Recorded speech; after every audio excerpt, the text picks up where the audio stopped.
Halo semuanya, di sini saya akan menjelaskan salah satu fitur unggulan yang dimiliki oleh Dynatrace, yaitu Smartscape. Jadi gimana sih gambaran dari fitur Smartscape yang dimiliki oleh Dynatrace itu? Nah, teman-teman bisa cek pada topologi berikut. Nah, nantinya Dynatrace itu bisa memappingkan topologi berikut itu secara otomatis menggunakan fitur Smartscape. Nah, bahkan nantinya teman-teman juga bisa tahu sampai proses dan service apa aja yang berjalan dalam suatu host secara detail, dan host tersebut itu dia terhubung dan melakukan transaksi dengan host mana aja. Nah, itu nanti secara otomatis akan termappingkan dengan fitur Smartscape. Nah, nantinya harapannya kita tidak perlu lagi switch antar application gitu ya, menggunakan dua platform atau lebih, hanya untuk memastikan apakah service yang berjalan pada suatu host ini udah sesuai. Nah, nantinya bahkan jika ada suatu trouble dalam suatu host pun, otomatis akan termapping oleh fitur Smartscape ini. Nah, caranya untuk mengakses Smartscape itu, kita bisa masuk ke submenu host ini. Jadi nanti dari menu infrastruktur ada host. Nah, di sini kita bisa masuk ke salah satu server, misalnya di WP Easy Travel 2 ini ya. Nah, di sini lalu untuk dapat mengakses fitur Smartscape, nah kita bisa langsung ke .tree berikut. Nah, kita masuk ke bagian Smartscape View.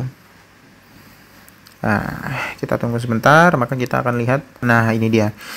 Nah, dari Smartscape ini kita bisa benar-benar tahu secara grafikal yang dibuat otomatis oleh Dynatrace, flow aplikasi itu seperti apa sih sebenarnya. Jadi misalnya di dalam server tadi itu ada My Web Application gitu ya. Nah, My Web Application tuh dia pakai service apa sih yang dipanggil oleh web tadi gitu. Oh, ternyata kita bisa tahu bahwa di sini nah ada dua service Nginx tuh, yaitu ini Web Request Service Nginx dan Web Request Nginx juga. Nah, kedua service ini tuh dia dijalankan oleh proses apa sih gitu. Oh, ternyata dia dijalankan oleh proses Nginx. Nah, kita bisa tahu bahwa Nginx berperan dalam menjalankan dua service ini sehingga satu web application ini bisa berjalan. Nah, kemudian secara host kita juga bisa melihat topologi yang secara otomatis dibuat oleh Dynatrace. Jadi konektivitas antar server itu gimana sih gitu. Oh, di sini kita bisa tahu bahwa koneksi awal itu berasal dari LB Easy Travel atau server load balance. Dia mengirimkan request ke server app, salah satu server app yaitu WP Easy Travel 2. Nah, nanti dari WP Easy Travel 2 dia akan memforward requestnya ke server database. Nah, karena dia membutuhkan transaksi database, maka dia akan mengambil dari database. Nah, di sini kita juga bisa tahu bahwa ketika host itu ada problem, dia akan termark dengan warna merah seperti ini. Nah, misalnya kita bisa klik nih di sini LB Easy Travel. Nah, kita bisa langsung klik di bagian panas ini. Kita pengen tahu nih trouble apa aja sih yang terjadi sebenarnya di server itu gitu ya. Nah, lalu kita bisa klik bagian problem ini. Nah, kita bisa tahu, oh ternyata server tadi mengalami low disk space gitu. Oh, ternyata sudah 5 hari. Dan impact-nya kemana, affected-nya apa gitu. Nah, kita bisa tahu juga.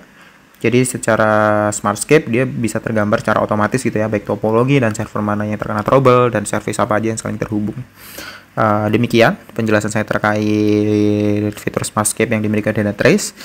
Sampai jumpa lagi di video selanjutnya.